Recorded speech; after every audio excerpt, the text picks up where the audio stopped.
ঈদের আগে উৎসব ভাতা পাচ্ছে শিক্ষক কর্মচারীরা। আসলে এটা শিক্ষক কর্মচারীদের কিন্তু এদের আগে যে বেতন ভাতা দেওয়া হয়ে থাকে সেটি কিন্তু তারা আবারও দিয়ে দেবে।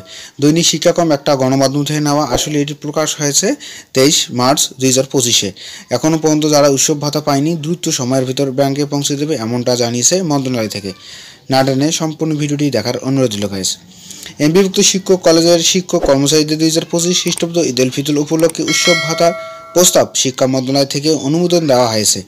শীঘ্রই শিক্ষক কর্মচারীদের ব্যাংক অ্যাকাউন্টে পৌঁছে যাবে। আসলে যে উৎসব ভাতা দেওয়ার কথা ছিল শীঘ্রই সেটা ব্যাংক অ্যাকাউন্টে কিন্তু শিক্ষক কর্মচারীদের পৌঁছে যাবে। রোববার 23 মার্চ রাত শিক্ষা মন্ত্রণালয়ের একাধিক বা সূত্রে তারা এমন এক গণমাধ্যমকে তারা জানিয়েছে।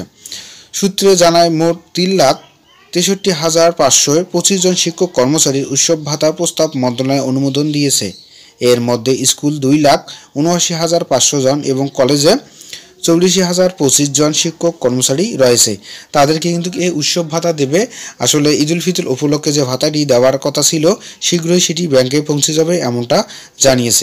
এর আগে এমপিভুক্ত শিক্ষকদের ডিসেম্বর পঞ্চম ধাপ এবং জানুয়ারির দ্বিতীয় ধাপ ফেব্রুয়ারির বেতন ও উৎসব ভাতা যত দ্রুত সম্ভব দেওয়ার চেষ্টা চালিয়ে যাচ্ছে বলে জানিয়েছেন মাধ্যমিক ও উচ্চশিক্ষা অধিদপ্তরের মাউসি।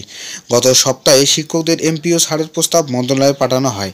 এই কাজের জন্য শুক্র শনিবার ও অধিদপ্তরের কাজ চলমান ছিল। মার্চ মাসের বেতন ঈদের আগে দেওয়ার জন্য কাজ করছে কর্মকর্তারা।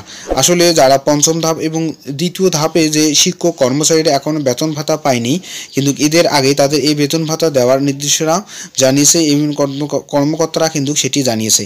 তাই এর সাথে সাথে যে উৎসব ভাতা বা বেতনের সাথে সেটি কিন্তু দিয়ে দেবে মন্ত্রণালয় থেকে।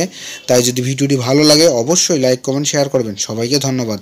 ভালো থাকবেন, সুস্থ থাকবেন।